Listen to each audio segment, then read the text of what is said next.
गाइडन का chapter number 16 की हमें ब्रीफ सी समरी कर रहे हैं। पहले पेज के अंदर उसमें क्या डिस्कस किया था कि टोटल कैपिलरीज के नंबर 10 बिलियन कैपिलरीज होती हैं, जो टोटल सरफेस एरिया बना रही होती हैं वो 500 to 700 square metre surface area बना रही होती हैं। फिर हमने पढ़ा था कि जो आर्टीरियोल्स हैं वो हाईली मस्कुलर होती हैं, जो मेटा आर्टीरियोल्स हैं उसमें स्मूथ मसल्स होते हैं एट गैप्स यानी इंटरमीडिएट पॉइंट्स पे स्मूथ मसल्स होते हैं, और जो वेन्स होती हैं उनके अंदर वीक मसल्स होते हैं। लेकिन हमने पढ़ा था कि वेन्स के अंदर चूंकि प्रेशर कम होता है इसलिए वीक मसल्स के बावजूद भी वेन्स कॉन्ट्रैक्ट कर सकती हैं। फिर पढ़ा था कि मेटा आर्टीरियोल्स से जहाँ पे कैपिलरीज बन रही होती हैं वहाँ पे एक स्मूथ मसल्स का स्फिंक्टर मौजूद होता है जिसको हमने कहा था pre capillary sphincter. Pre capillary sphincter. फिर लोकल ब्लड का जो कंट्रोल है वो किस तरह से हो रहा होता है कि प्री कैपिलरी स्फिंक्टर्स और मेटा आर्टीरियोल्स की जो स्मूथ मसल्स हैं उनके थ्रू लोकल ब्लड कंट्रोल हो रहा होता है। फिर इसी तरह से पढ़ा था कि एक आर्टरी कितने times divide 6 to 8 times divide करती है और फिर जाके वो आर्टीरियोल कहलाने के काबिल होती है, और फिर एक आर्टीरियोल मजीद 2 to 5 टाइम्स डिवाइड करता है। ये चीज़ हमने डिस्कस कर ली थी। फिर हमने स्ट्रक्चर ऑफ अ कैपिलरी पढ़ा था। कैपिलरी सिंगल लेयर्ड सेल का स्ट्रक्चर होता है, थिन बेसमेंट मेम्ब्रेन, और उस सिंगल लेयर के इर्द गिर्द हमारे पास बेसमेंट मेम्ब्रेन मौजूद होती है। ये देखिए, ये यहाँ पे डिस्कस किया था कि सिंगल लेयर होती है और उसके इर्द गिर्द बेसमेंट मेम्ब्रेन मौजूद होती है। फिर आगे चले थे हम पोर्स की तरफ। पोर्स को इंटरसेलुलर क्लेफ्ट्स जो होते हैं उनके थ्रू वाटर सॉल्युबल पार्टिकल्स की ट्रांसपोर्ट होती है। इन इंटरसेलुलर क्लेफ्ट्स को हम स्लिट पोर्स कहते हैं। तो पेज 189 पे दो चीजें नहीं थी, स्लिट पोर्स और प्री कैपिलरी स्फिंक्टर्स। चलते हैं पेज नंबर 190 के ऊपर। इसके अंदर एक इंपॉर्टेंट स्ट्रक्चर था जिसको हमने कैव्यूलाई कहा था। ये कैव्यूलिन प्रोटीन के ओलिगोमर्स से बन रहा होता है, और कैव्यूलिन प्रोटीन खुद कोलेस्ट्रॉल और सफिंगोलिपिड से बन रहा होता है। अगर दो साइड के कैव्यूलाइज मिल जाएं उसको हम वेसिकुलर चैनल्स कहते थे। ये दूसरी टर्म थी जो हमने यहाँ पे सीखी थी। फिर हमने बॉडी के मुख्तलिफ टिश्यूज के इंटरस्टिशियल स्पेसेस की चीज़ों को डिस्कस किया था कि ब्रेन की जो क्लेफ्ट्स हैं उनके अंदर टाइट जंक्शंस होते हैं जिस वजह से बहुत थोड़ी ट्रांसपोर्ट हो पाती है। जो लिवर कैपिलरीज हैं उनके क्लेफ्ट्स वाइड ओपन होते हैं। जो ग्लोमेरुलर कैपिलरीज हैं उनके क्लेफ्ट्स में फेनिस्ट्रे यानी एक ओवल विंडोज मौजूद होती हैं। और जो गैस्ट्रो इंटेस्टिनल कैपिलरीज हैं उनके जो इंटरसेलुलर क्लेफ्ट्स होते हैं वो उनका साइज इंटरमीडिएट होता है, ना बहुत बड़ा ना बहुत छोटा। फिर हमने कहा था कि जो कैपिलरी के अंदर ब्लड का मोशन है उसको हम वेजो मोशन कहते हैं। इसको रेगुलेट कौन कर रहा होता है? जाहिर बात है स्मूथ मसल्स की कॉन्ट्रैक्शन। तो ये हमने पेज नंबर 190 को भी डिस्कस कर लिया, इसके सारे पॉइंट्स को डिस्कस कर लिया। पेज नंबर 190 के अंदर क्या क्या चीज़ें सीखी हमने? Number 1 caveolae, number 2 vesicular channels, number 3 fenestrae जो कि ग्लोमेरुलर कैपिलरीज में होते हैं, और नंबर 4 वेजो मोशन क्या होता है। पेज नंबर 191 के ऊपर आते हैं। पेज नंबर 191 में हमने यही पढ़ा था कि जो वेजो मोशन है इसको रेगुलेट बेसिकली क्या कर रहा होता है? आपकी ऑक्सीजन की कंसंट्रेशन इसको रेगुलेट कर रही होती है। फिर कैपिलरी बेड की सारी कैपिलरी सेम तो नहीं होती, लेकिन हम उनकी एवरेज लेते हैं। तो जो ब्लड फ्लो की एवरेज है उसको हम average rate of blood flow, इसी तरह से प्रेशर की एवरेज ले रहे होते हैं, एवरेज कैपिलरी प्रेशर, इसी तरह से rate of transfer of substances की एवरेज ले रहे होते हैं, average rate of transfer of substances. फिर हम आते हैं मुख्तलिफ सब्सटेंसेस की ट्रांसपोर्ट के ऊपर। लिपिड सॉल्युबल सब्सटेंसेस की एग्जांपल ऑक्सीजन और कार्बन डाइऑक्साइड है। ये सेल मेम्ब्रेन के अक्रॉस आराम से डिफ्यूज कर रहे होते हैं। वाटर सॉल्युबल सब्सटेंसेस की एग्जांपल सोडियम, क्लोरीन और ग्लूकोज है। ये पोर्स के थ्रू ट्रांसपोर्ट कर रहे होते हैं, यानी इंटरसेलुलर क्लेफ्ट्स के थ्रू ट्रांसपोर्ट कर रहे होते हैं। हालांकि इंटरसेलुलर क्लेफ्ट्स का जो एरिया है वो टोटल कैपिलरी वॉल के एरिया का 1/1000 होता है, लेकिन चूंकि वाटर की स्पीड बहुत ज़्यादा होती है इसलिए आराम से ट्रेवल हो रहा होता है। फिर हम डिस्कस करते हैं कि पोर्स के थ्रू जो ट्रांसपोर्ट है इसमें ट्रांसपोर्ट होने वाले मॉलिक्यूल्स का डायमीटर बहुत डिपेंड करता है। वाटर का डायमीटर बहुत छोटा होता है तो वाटर की स्पीड बहुत ज़्यादा होती है। ग्लूकोज का डायमीटर थोड़ा ज़्यादा होता है तो ग्लूकोज की स्पीड वाटर से 0.6 टाइम्स होती है। और एल्बुमिन प्रोटीन चूंकि बहुत बड़ा होता है साइज में, तो एल्बुमिन प्रोटीन की जो स्पीड है वो 1/1000 टाइम होती है, यानी 0.0001 टाइम्स होती है वाटर की। तो जितना बड़ा साइज होता जाएगा स्पीड उतनी छोड़ी होती जाएगी। ये हमने पेज नंबर 191 पे यही चीज़ें डिस्कस की थी। ये पेज नंबर 191 हो गया। फिर पेज नंबर 192 के ऊपर जाते हैं। तो हमने डिस्कस किया था कि मुख्तलिफ जगहों के पोर्स के साइज वेरी कर रहे थे।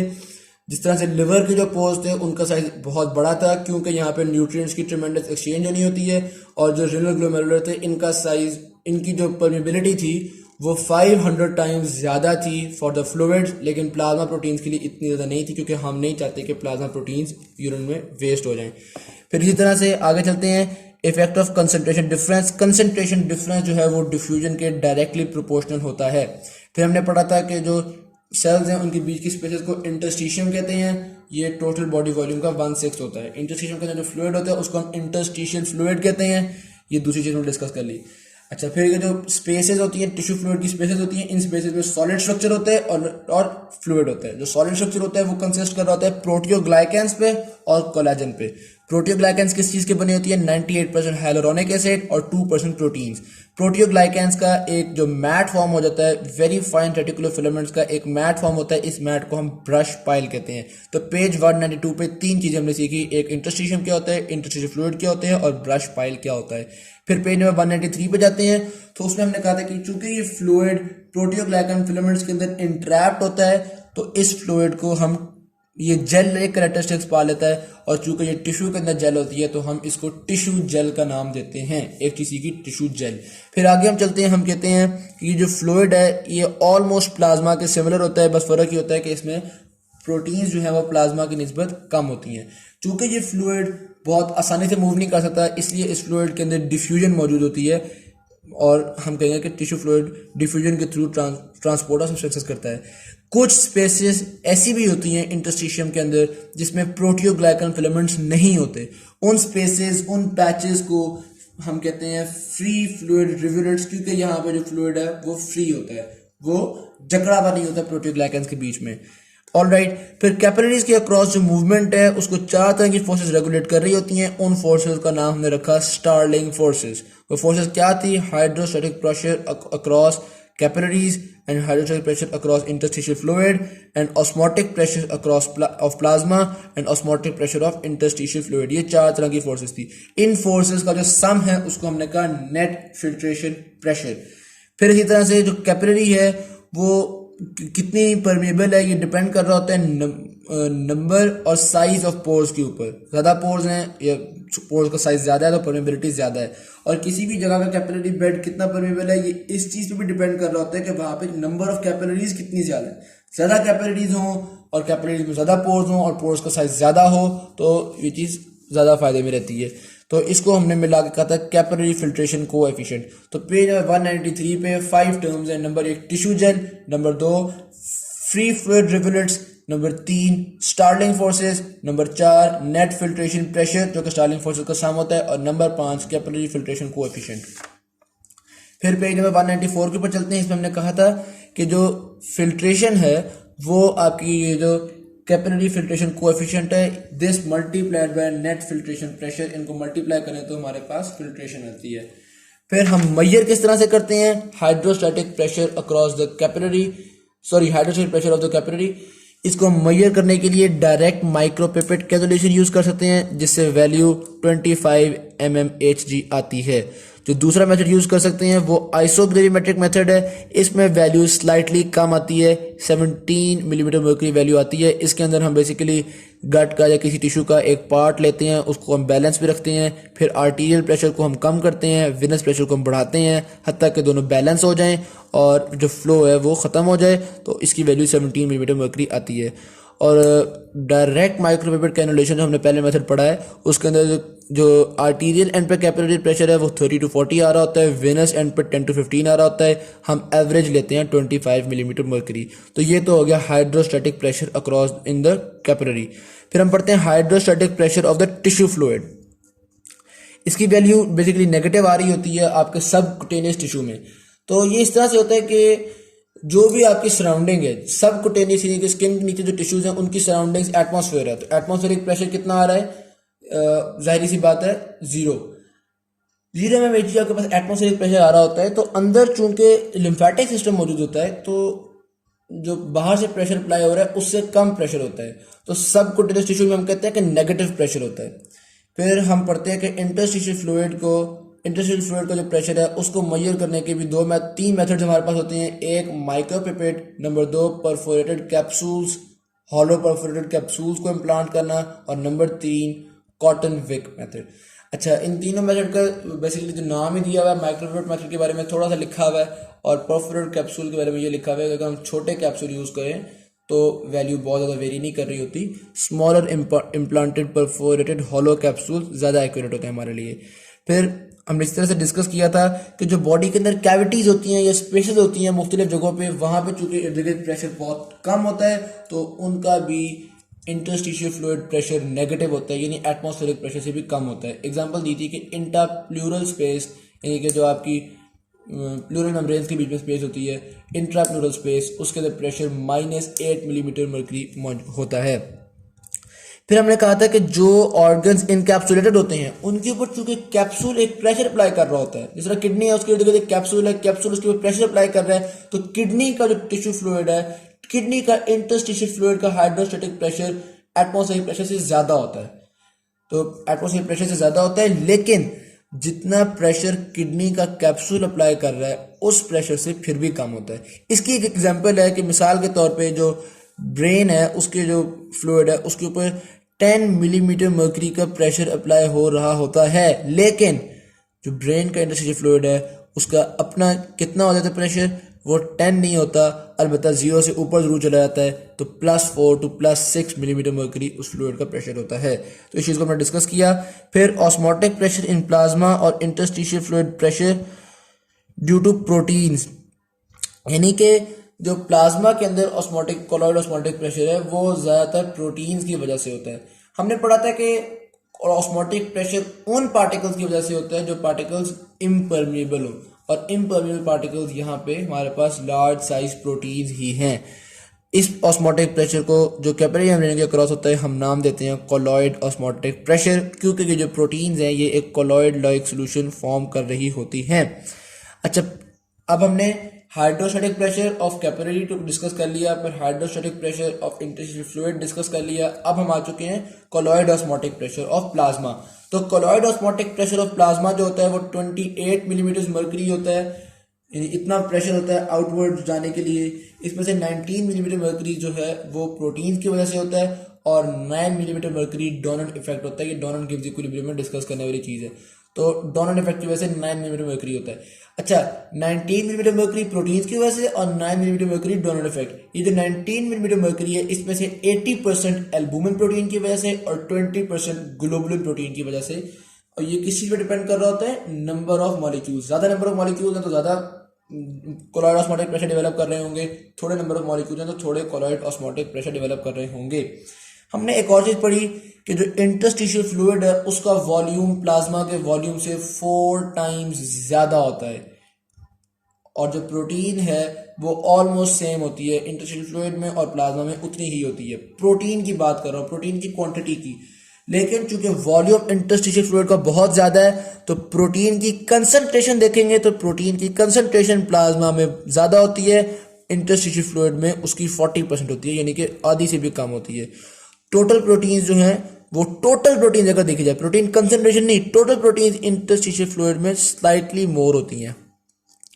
फिर इसी तरह से जो हमने पढ़ा था कि fluid filter at the arterial and वो थोड़ा सा ज़्यादा होता है, जो फ्लूइड आर्टीरियल एंड से कैपिलरी से बाहर आ रहा होता है वो उस फ्लूइड से थोड़ा ज़्यादा होता है जो कि वेनस एंड पे रीअब्जॉर्ब हो रहा होता है।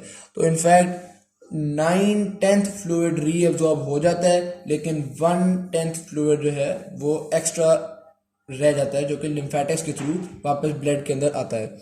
ये हमने पेज नंबर 196 पर डिस्कस कर रहे हैं सारा।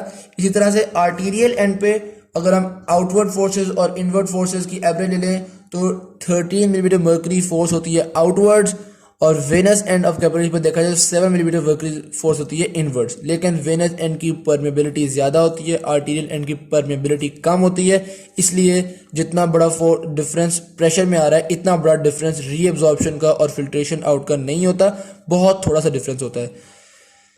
जितना एक्स्ट्रा फ्लूइड बाहर चला गया और वापस नहीं आ सका, यानी जितना फ्लूइड भी फिल्टर आउट हुआ उसमें से 9/10 तो रीअब्जॉर्ब हो गया, लेकिन जो 1/10 रीअब्जॉर्ब नहीं हो सका उसको हम कहते हैं नेट फिल्ट्रेशन।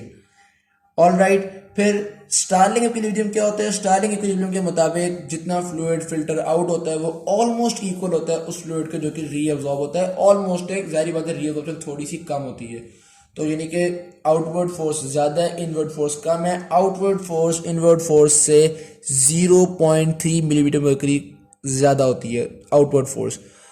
फिर उसके बाद कैपिलरी फिल्ट्रेशन कोएफिशिएंट क्या होता है? रेट ऑफ नेट फिल्ट्रेशन पर मिलीमीटर मर्करी। तो ये कैपिलरी फिल्ट्रेशन कोएफिशिएंट पहले भी डिस्कस किया, ये जो हमने डिस्कस किया था कि ये नंबर ऑफ पोर्स और साइज ऑफ पोर पे डिपेंड कर रहा होता है। तो इसी तरह से यानी कि प्रेशर के इंक्रीज करने से ये जो फिल्ट्रेशन है ये कितनी इंक्रीज करेगी, तो ये डिपेंड कर रहा होता है कैपिलरी फिल्ट्रेशन कोएफिशिएंट के ऊपर। 0.3 मिलीमीटर मर्करी प्रेशर है, इस प्रेशर पे कुछ कैपिलरी हो सकता है ज़्यादा फिल्ट्रेशन करवा रही हूँ, कुछ कैपिलरीज कम फिल्ट्रेशन करवा रही हूँ, हालांकि प्रेशर दोनों को सेम दिया जा रहा है। तो ये कैपिलरी फिल्ट्रेशन कोएफिशिएंट पर डिपेंड कर रहा होता है। ये कैपिलरी फिल्ट्रेशन कोएफिशिएंट बॉडी के मुख्तलिफ पार्ट्स में वेरी कर रहा होता है। जैसे कि किडनीज के अंदर ये बहुत ज़्यादा होता है, किडनीज के अंदर थोड़ा सा प्रेशर भी हो तो बहुत ज़्यादा फ्लूइड बाहर ट्रेवल कर जाता है। और वैसे ये अलग बात है, किडनीज के जो कैपिलरीज हैं उनका हाइड्रोस्टैटिक प्रेशर होता भी बहुत ज़्यादा है, लेकिन अगर थोड़ा भी हो तो ज़्यादा फ्लूइड ट्रेवल करेगा। तो यानी प्रेशर भी ज़्यादा है, कोएफिशिएंट भी ज़्यादा है, इसका मतलब बहुत एक्सेसिव फ्लूइड जो है वो ट्रेवल कर जाता है किडनीज की कैपिलरी से, ग्लोमेरुलर कैपिलरी से हमारे पास नेफ्रॉन के अंदर। ये हमारी एक्सक्रीशन के लिए ज़रूरी है। इसी तरह से लिवर की भी जो कैपिलरीज का कोएफिशिएंट ज़्यादा है, फिल्ट्रेशन कोएफिशिएंट उनसे कम, लेकिन फिर भी काफ़ी बड़ी वैल्यू है इंटेस्टाइन्स की, और इंटेस्टाइन से भी कम सबकुटेनियस टिश्यू का कैपिलरी फिल्ट्रेशन कोएफिशिएंट होता है, और ब्रेन और मसल्स की कैपिलरीज का कैपिलरी फिल्ट्रेशन कोएफिशिएंट बहुत लो होता है, बहुत कम होता है। फिर इस तरह से हमने डिस्कस किया कि मीन कैपिलरी प्रेशर को अगर हम देखें तो कैपिलरीज का जो हाइड्रोस्टैटिक प्रेशर है मीन, और that is 17 millimetre mercury. 17 millimetre mercury के ऊपर 0.3 millimetre mercury net outward pressure पड़ रहा था। यानी कि जब कैपिलरी के अंदर हाइड्रोस्टैटिक प्रेशर 17 मिलीमीटर मर्करी था तो आउटवर्ड फोर्स कितनी थी, 0.3 मिलीमीटर मर्करी। तो अगर ये प्रेशर 17 मिलीमीटर मर्करी से अंदर बढ़ा दिया जाए तो आउटवर्ड फोर्स बढ़ जाएगी, जारी सी बात है। तो जितना बढ़ाया जाएगा उतनी आउटवर्ड फोर्स बढ़ जाएगी। मैं मिसाल दे रहा हूँ कि अगर कैपिलरीज का इनवर्ड प्रेशर 17 है, आउटवर्ड प्रेशर 16.7 है, तो इस वक्त 0.3 का डिफरेंस है आउटवर्ड। अगर मैं 17 से कैपिलरी के प्रेशर को 18 कर दूं तो आउटवर्ड प्रेशर 1.3 हो जाएगा। इसी तरह अगर मैं इसको 20 बढ़ा दूं, यानी मैं इसको 18 की बजाय मैं इसको ले जाऊं 37 तक, तो जो आउट और बाहर तो इंटरस्टिशियल फ्लूइड में तो 16.7 ही है, तो कितना हो जाएगा, ये 20.3 हो जाएगा आउटवर्ड प्रेशर। तो अगर 0.3 से कितना हो गया, 20.3, ये 68 टाइम्स इंक्रीज कर जाएगा। गाइटन में यही कहते हैं कि अगर 68 टाइम्स इंक्रीज कर गया तो इतनी इंक्रीज को हमारा लिम्फेटिक सिस्टम संभाल नहीं सकेगा, इतने ज़्यादा फ्लूइड को वो वापस नहीं ला सकेगा।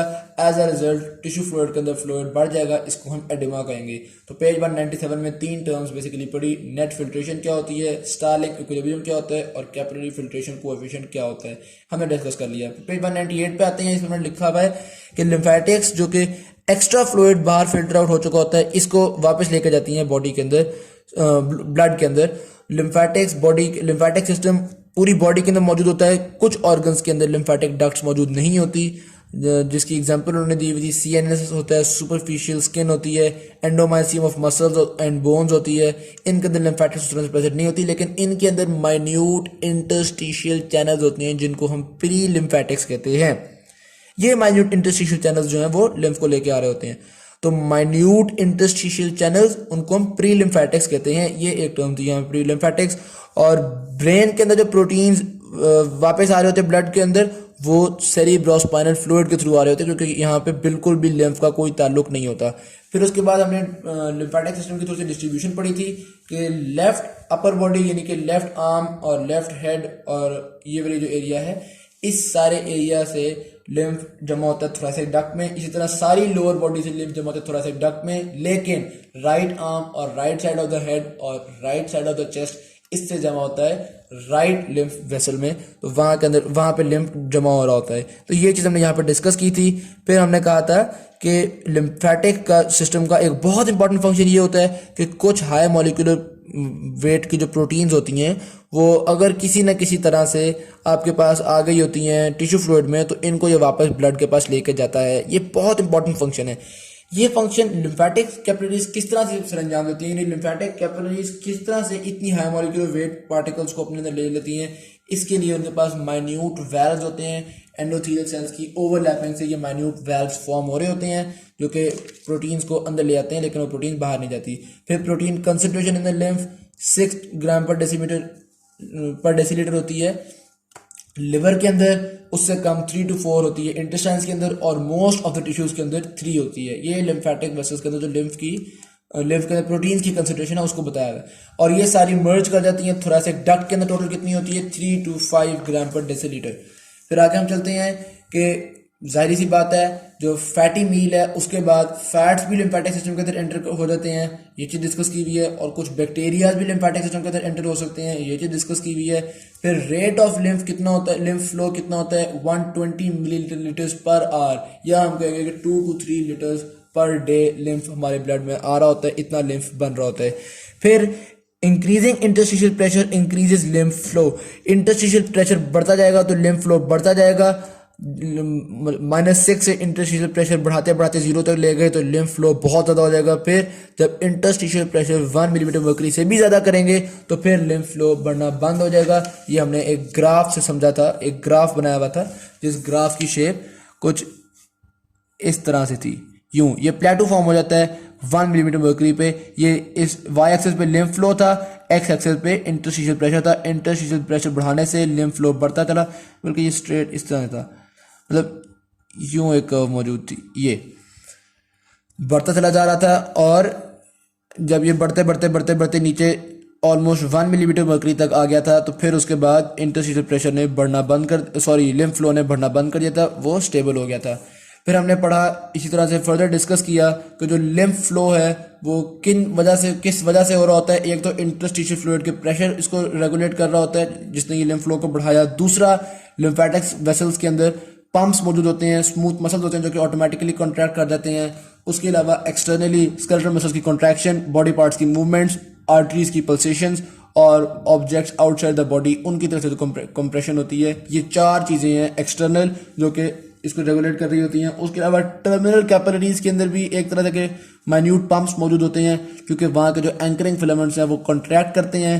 फ्लूइड लिम्फेटिक डक्ट के अंदर फेल हो जाता है और जब टिश्यू कंप्रेस होता है तो ये फ्लूइड वापस नहीं निकल पाता लिम्फेटिक डक्ट से वेल्व्स की वजह से, बल्कि ये फ्लूइड लिम्फेटिक सिस्टम में आगे ट्रेवल कर जाता है। तो एक तरह के पंप्स लिम्फेटिक कैपिलरीज के अंदर, टर्मिनल कैपिलरीज के अंदर भी मौजूद होते हैं। फिर हमने पढ़ा कि जो लिम्फ फ्लो है वो डिटरमिन 2 चीज़ों से हुआ, लिम्फेटिक पंप और इंटरस्टिशियल फ्लूइड प्रेशर। इन दोनों को हमने डिस्कस कर लिया। पंप एक स्मूथ मसल्स की वजह से, एक टर्मिनल कैपिलरीज के अंदर और एक इन 4 एक्सटर्नल फैक्टर्स की वजह से। और इंटरस्टिशियल फ्लूइड प्रेशर को हमने ये ग्राफ में देख लिया। फिर लिम्फेटिक सिस्टम कंट्रोल कर रहा होता है प्रोटीन्स की कंसंट्रेशन को इन द इंटरस्टिशियल फ्लूइड। इसी तरह से लिम्फेटिक सिस्टम इंटरस्टिशियल फ्लूइड के प्रेशर को भी कंट्रोल कर रहा होता है और इंटरस्टिशियल फ्लूइड के वॉल्यूम को भी कंट्रोल कर रहा होता है। क्योंकि अगर प्रोटीन्स बढ़ जाएंगी तो प्रोटीन्स ऑस्मोटिक प्रेशर के थ्रू फ्लूइड भी ज़्यादा बाहर लेके आएंगी, तो टिश्यू फ्लूइड में वॉल्यूम भी बढ़ जाएगा, और जब वॉल्यूम बढ़ जाएगा तो हाइड्रोस्टैटिक प्रेशर भी बढ़ जाएगा, तो सब कुछ टिश्यू फ्लूइड में बढ़ जाता है। जब लिम्फेटिक सिस्टम प्रोटीन्स को वापस ब्लड में लेके जाता है तो सब कुछ वापस नॉर्मलाइज हो जाता है। हमारी बॉडी के अंदर नेगेटिव इंटरस्टिशियल प्रेशर होता है थोड़ा सा, जो कि लिम्फेटिक सिस्टम की वजह से डेवलप हुआ होता है। इस नेगेटिव इंटरस्टिशियल प्रेशर की वजह से कुछ टिश्यूज को ग्रिप मिल रही होती है, उन टिश्यूज को जहाँ पे कनेक्टिव टिश्यू मौजूद नहीं होते। वैसे तो कनेक्टिव टिश्यू सारी बॉडी में है, लेकिन कुछ जगहों पर जहाँ कनेक्टिव टिश्यू का रोल उतना नहीं है वहाँ पे negative lymphatic tissue, negative interstitial pressure जो है वो टिश्यूज को होल्ड कर रहा होता है, और अगर ये नेगेटिव इंटरस्टिशियल प्रेशर ना हो तो एडिमा कॉज हो सकता है। Thank you very much. कोई और टॉपिक जो आप चाहते हो कि मैं उनके ऊपर ख़ास तौर पे समरी बनाऊं, मुझे प्लीज़ नीचे बताइएगा।